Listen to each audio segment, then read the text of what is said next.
La rubrique de Frédéric.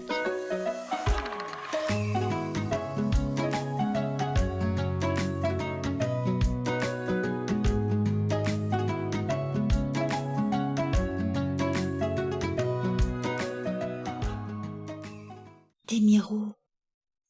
Nul ne peut voir au-delà de ce que sa vision propose. Nul ne peut voir au-delà de ce que sa vision lui impose.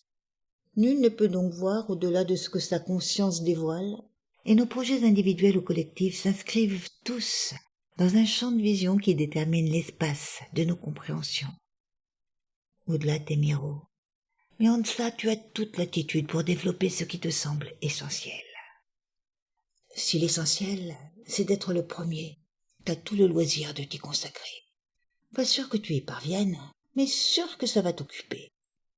Si l'essentiel, c'est de ne pas être dérangé, c'est un peu moins contraignant, mais cela reste un emploi à plein temps. L'essentiel a un petit côté universel, car il peut être mis à toutes les sauces. Il est essentiel de satisfaire ses besoins réels ou superflus dès qu'on les habille d'absolu.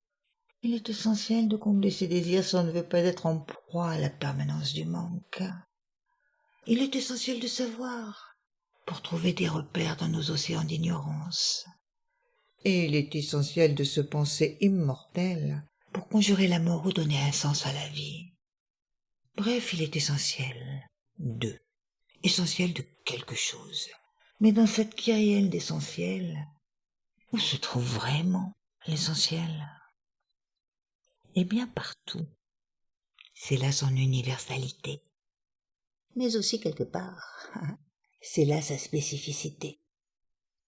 Quand l'essentiel consiste à se servir, il vient dire quelque chose de nous, quelque chose du monde, quelque chose au monde, en offrant de lui un tableau qui va finir par inquiéter, car à ne penser le monde que pour soi-même, on le transforme en champ de ruines. Quand l'essentiel invite à servir, il incite à penser groupe, à penser ensemble, et il exige alors quelques sacrifices du particulier. Entre les deux, faut pas être miraud, si l'on veut se situer et ne pas prendre des vessies pour des lanternes.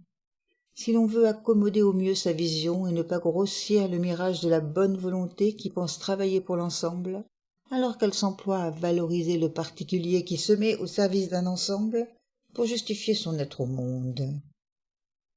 Difficile d'être clairvoyant pour soi-même. Difficile tant qu'on n'est pas pleinement impersonnel d'avoir des intentions qui servent réellement la conscience d'ensemble.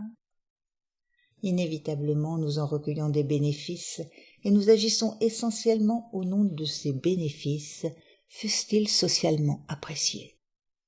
Et c'est quand ils sont le plus socialement appréciés qu'il devient difficile de s'en détacher et de comprendre que nos intentions servent avant tout la dimension individuelle de notre ego.